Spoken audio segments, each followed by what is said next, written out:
1945, and as Western armies sweep across Germany, voices crackle on the field radios, speaking in English and in Russian.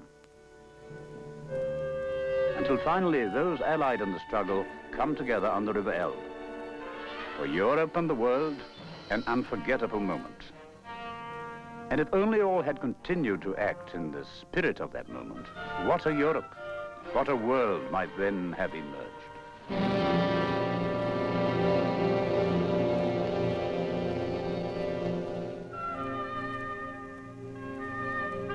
West of the Elbe runs the River Rhine, for centuries the highway, yet the divider.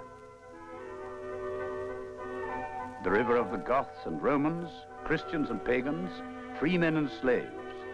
A river with a history of strife, for it runs through the heartland of Europe, the continent so long torn between races and factions that only dreamers like Charlemagne could visualize it as a peaceful unity.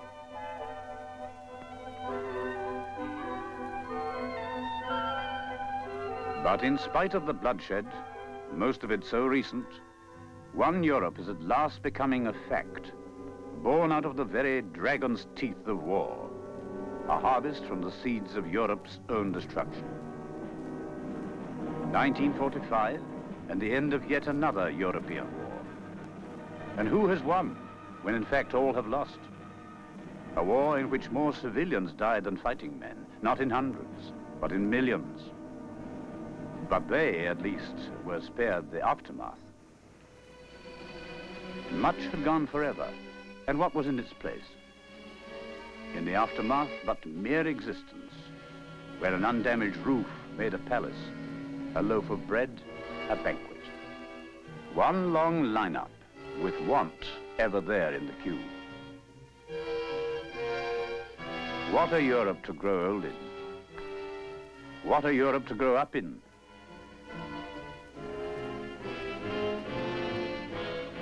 A black market where even pride was for sale to the highest bidder.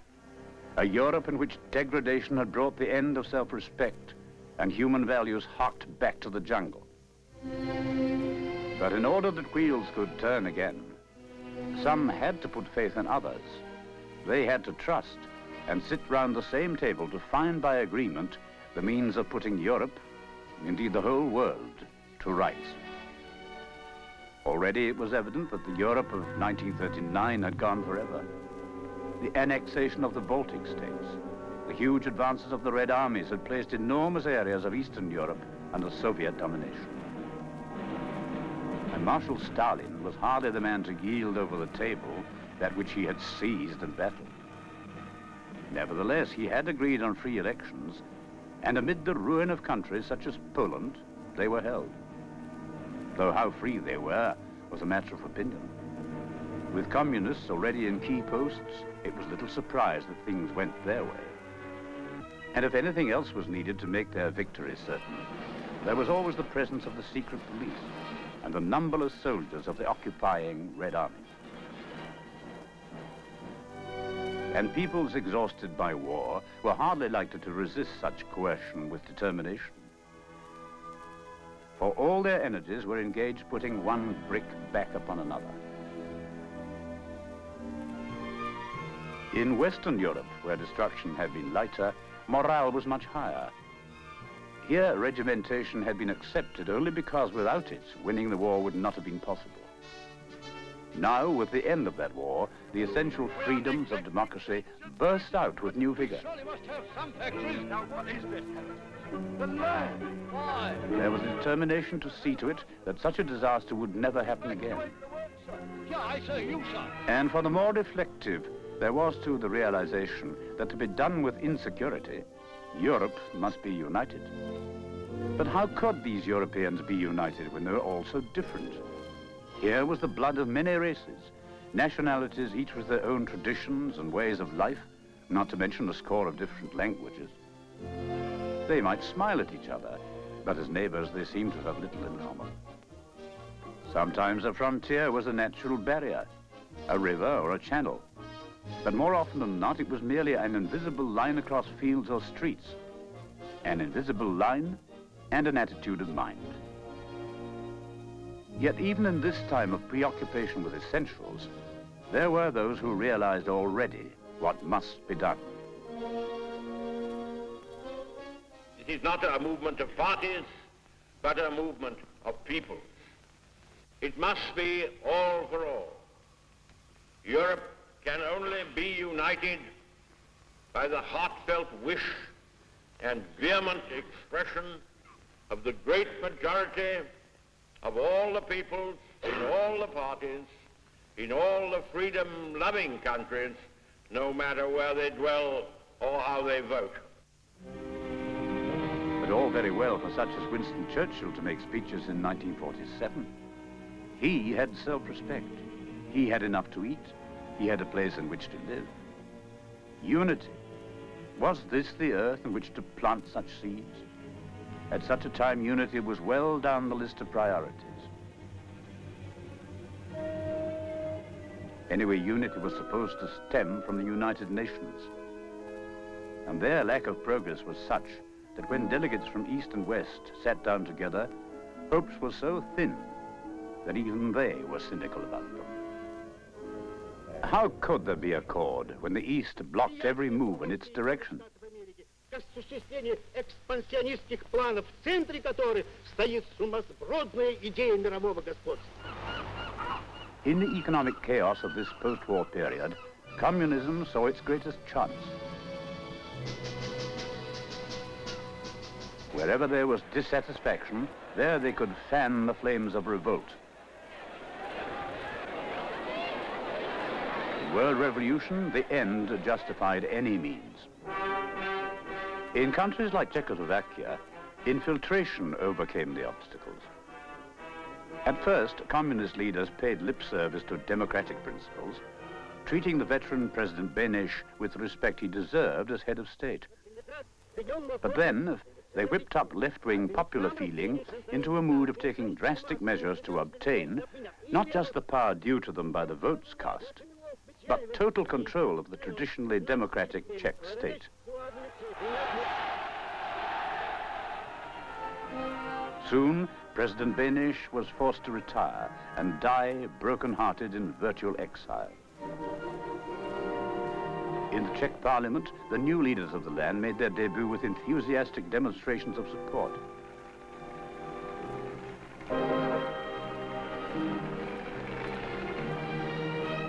Then, in an exhibition of cruel irony, they stood in silence to pay homage to an absent member, the great liberal Democrat, the son of the founder of his country, Jan Masaryk. Jan Masaryk, who now lay in state after a fall to his death from a window. By accident, suicide or murder, no one knew. Except that for the communists, it could not have come at a better moment. And if infiltration failed, there was always the threat of strength based on Moscow. While their wartime allies had demobilized, they had retained their armies. Here was a powerful factor in any arguments. In an attempt to gain control over the vital Bosphorus, the Russians had offered to renew a treaty with Turkey only if they could have bases within her frontiers. By standing firm, the Turks called the bluff. But their neighbors in Greece were not so lucky. In Greece, the communists staged open revolt, a desperate struggle in which the government only kept control after bitter fighting.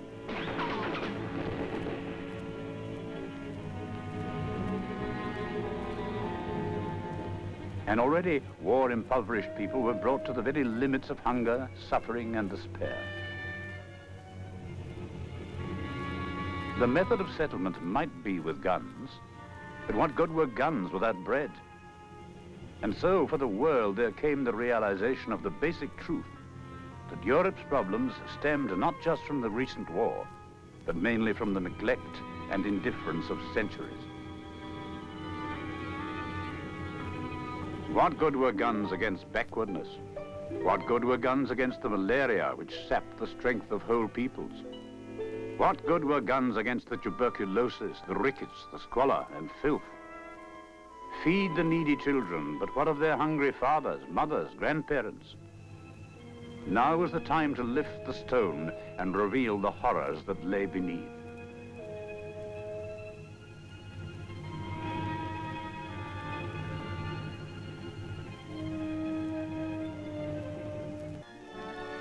Far from Europe's shores, there were those who cherished what they owed to their European origins. And these were a people never prone to let human suffering exist without protest. True, they gave from a wealth the greatest in the world, but this in no way detracts from their Christian intent. In Washington, George C. Marshall made known the principles of the plan that was later to bear his name. The whole situation is critical in the extreme. But there's no doubt whatever in my mind that if we decide to do this thing, we can do it successfully. And there's also no doubt in my mind that the whole world hangs in the balance as to what it is to be in connection with what we are endeavoring to put forward here. Thank you. Later, President Truman drove to the Capitol to put the Marshall Plan for European aid before Congress. I'm here today to report to you on the critical nature of the situation in Europe and to recommend action for your consideration. I believe that it must be the policy of the United States. In Europe, the response had been immediate. In Paris, world statesmen met to discuss how and where the proffered American aid could best be applied. Among the delegates was Soviet Russia's Mr. Molotov, for the Marshall Plan took no regard of politics, only human need. But for the communists, human need was their stock in trade. Such a plan could only put back their own plans of revolution by means of economic chaos. And so, out of the Paris conference stalks Mr. Molotov, to be followed by the delegates from communist Poland and Czechoslovakia. But a few dissenters could not call a halt to the greatest humanitarian step in history. And so the cargoes began to move across the Atlantic, food, grain, and raw materials. And it wasn't just a matter of feeding the hungry. From Chicago, Illinois, to Douai, France, a giant press for steel production, not only to put French mills back on their feet, but also to make them among the most modern. Truly, the power of the New World come to redress the balance of the old. In Paris, the Organization for European Economic Cooperation was set up, a council of 16 nations whose task it was to ensure that Marshall Plan aid was used to the best possible advantage, to rebuild a shattered economy and to re-establish inter-European trade on a basis of strength. By their agreement, for instance, Holland could import 3/4 of the cotton needed to keep our textile looms in full production. By their recommendation, could Britain receive the carbon black she needed to make the tires for her all-important automobile industry. Thus could France bring into her ports the sulfur needed to make fertilizers, to maintain her world-famous vineyards at their best. Then there were tractors and other equipment for Turkey to bring her agriculture into line with that of her more fortunate neighbors. Then steel for the shipyards of Italy, for Trieste, Genoa, and Naples. But over and above revitalizing Europe's economy, the Marshall Plan had longer-term aims.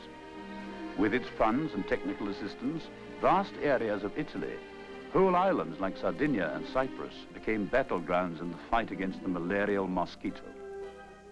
Everywhere, health teams went out to battle with the scourges of centuries. For thousands, such undertakings often meant the difference between life and death. A new hope for Europe was read in the eyes of children. But this is mere sentimentality. Revolution first, humanitarianism afterwards.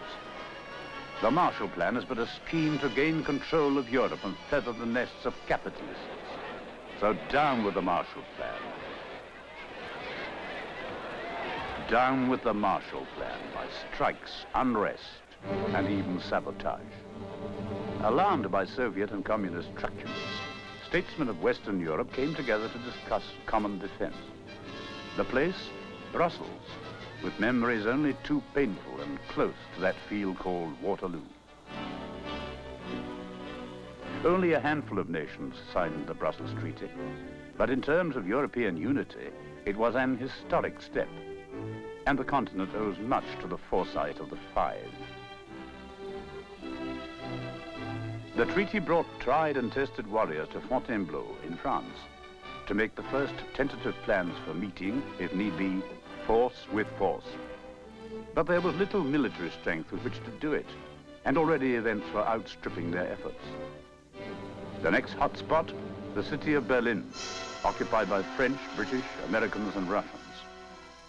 Ever since the failure to establish free elections throughout the whole city, Berlin's situation between East and West had grown steadily more uncomfortable. Now, the Soviets felt strong enough to take action.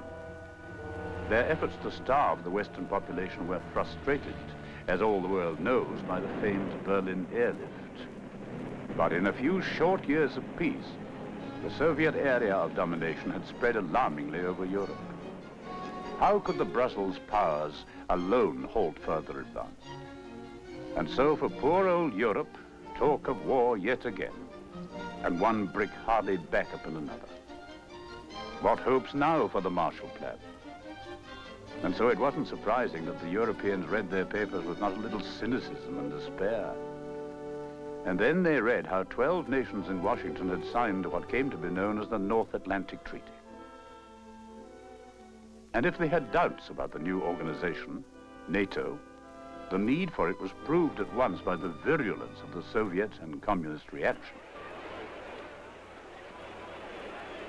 This was driving a rift between East and West. This was an affront to all peace-loving peoples. They paraded the dove as a symbol of peace, and peace was their slogan.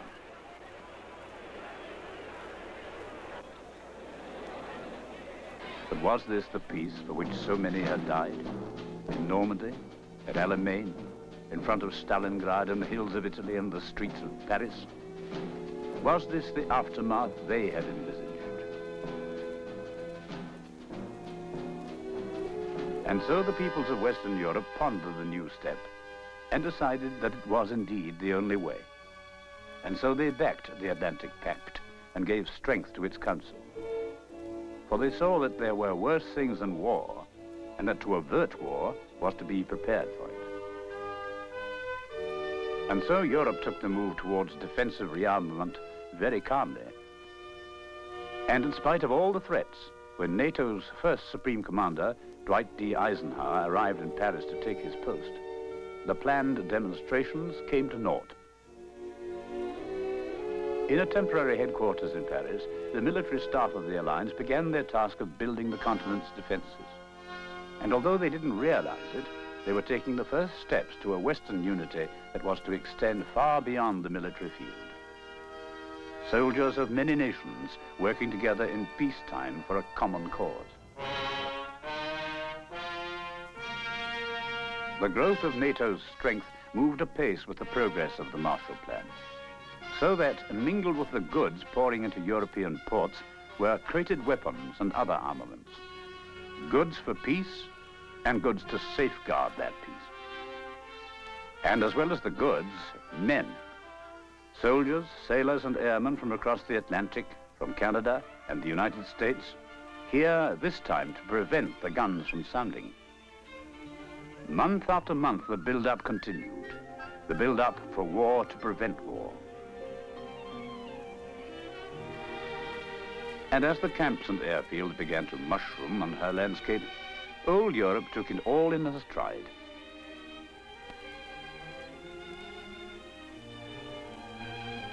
For those from overseas who visited her in those critical days, there was plenty to see.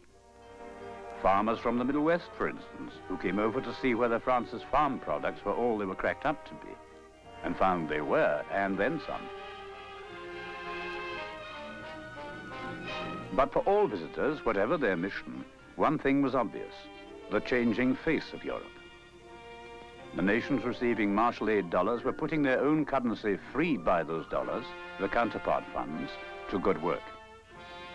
Roads, railways, bridges, dams, hydroelectric schemes, everywhere the rattle of cranes and concrete mixers.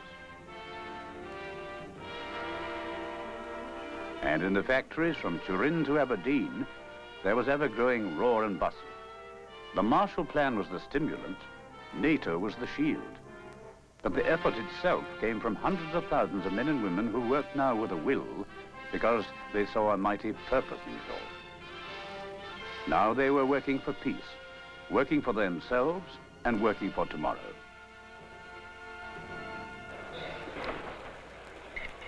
In Strasbourg, the Council of Europe was meeting regularly, and at its conferences, many European nations, NATO members and others, discussed the future of their continent.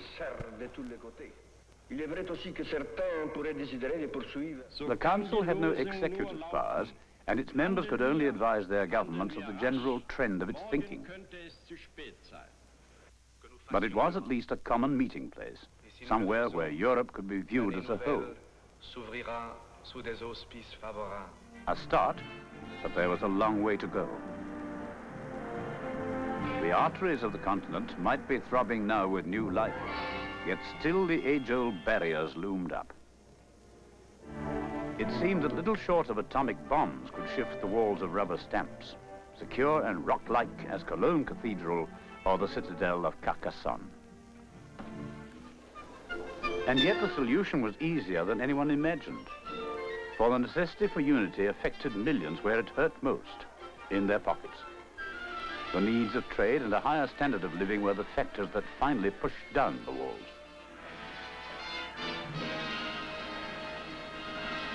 Once the steelworks and coal mines of the Saar, the Ruhr and Lorraine were the crucibles of war. From them came all the cannon, and without them war would have reverted to an affair of bows and arrows. And then in one step, by one agreement, all were brought together under one community, the European community of coal and steel, the dream of Francis Schumann turned into reality. In the city of Luxembourg, the community set up its headquarters and went quietly to work. In point of fact, the idea was purely an economic one. 6 Western European nations who dealt in coal and steel decided to cooperate to prevent overlapping, waste of effort, and unrealistic prices, to establish in this field one common market, a phrase that the world was soon to hear more of.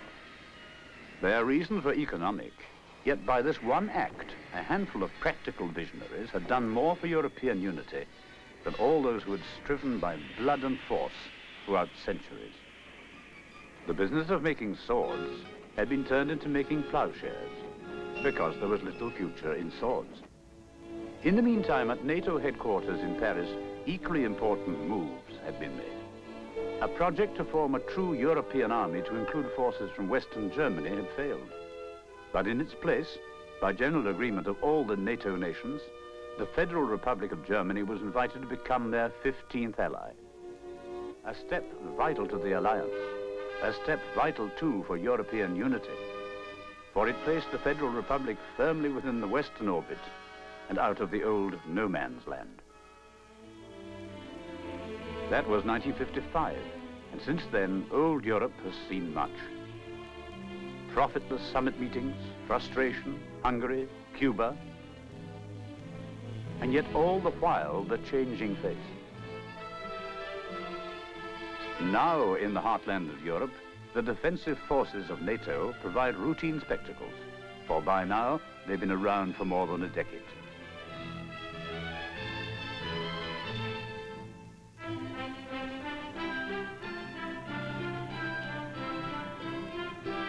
But familiarity does not always breed contempt. Many of the bystanders were themselves born after the Atlantic Pact was signed. Naturally, they are more interested in how things work rather than why. And why is not now quite so clear as it once was. Why in the heartland can there still be seen men and women wearing uniforms of states far across the ocean? Why NATO today?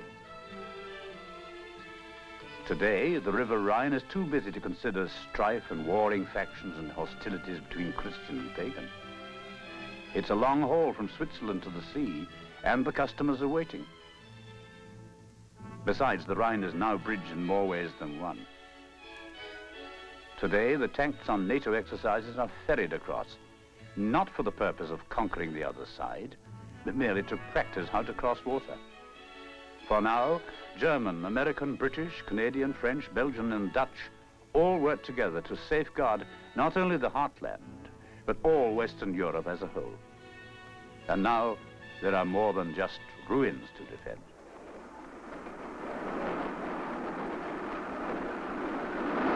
today, on the sleek new international trains, there are still those who must examine passports and ask if you've anything to declare. But they do it rather half-heartedly, while the express is in full dash, for prosperity cannot wait. Dear sir, with reference to your order of the 15th, we are pleased to be able to state that the desired consignment will reach you on time, even though your order is for half as much again as your last.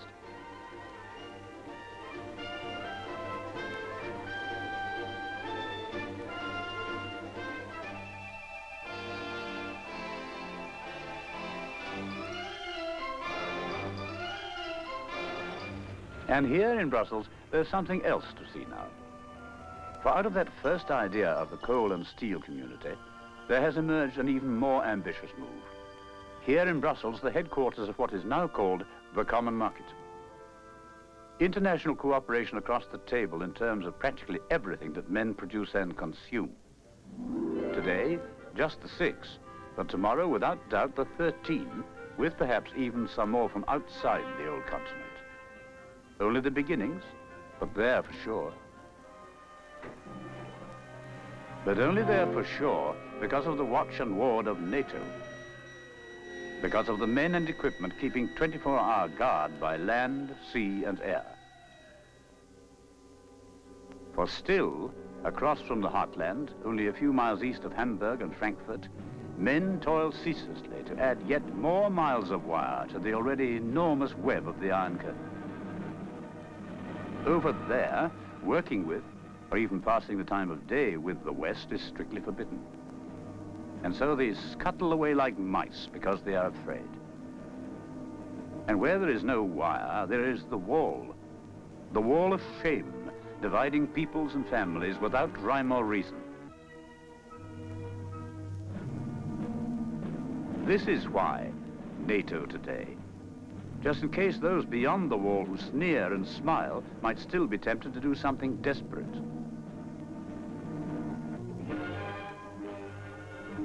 But for us, no time for walls. We have a train to catch. If they over there can't join us, then more's the pity. Because Europe is now moving ahead so fast, there's a real danger of being left behind.